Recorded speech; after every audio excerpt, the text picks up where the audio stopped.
हाथी मरते समय अपनी बेटी से कहता है, बेटी मेरा समय पूरा हो गया है, मेरे बाद तुम्हें अकेले इस जंगल में रहना है, लेकिन एक बात याद रखना, उस खूंखार शेर और उसकी चालाक साथी लोमड़ी पर कभी भरोसा मत करना।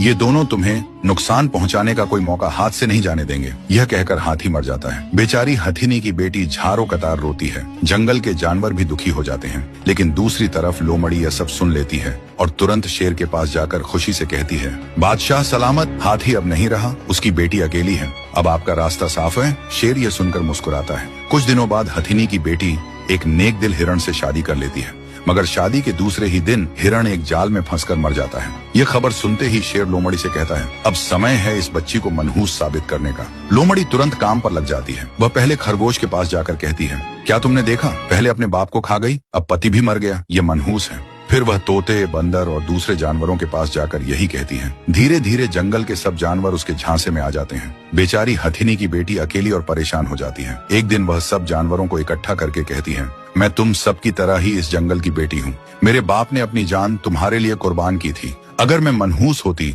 तो आज जिंदा न खड़ी होती। यह सब शेर और लोमड़ी की, ताकि तुम्हें मेरे खिलाफ कर सकें। फिर वह जानवरों को याद दिलाती है कि कैसे शेर ने कई जानवरों को मार डाला और लोमड़ी हमेशा उसका साथ देती रही। जानवरों को अकड़ लाती है और वे शेर के खिलाफ खड़े हो जाते हैं। आखिरकार शेर और लोमड़ी को जंगल से निकाल दिया जाता है। हथिनी की बेटी कहती है, याद रखो, सच्चाई पर यकीन रखना, वरना फरेब हमेशा हमें बर्बाद करता है।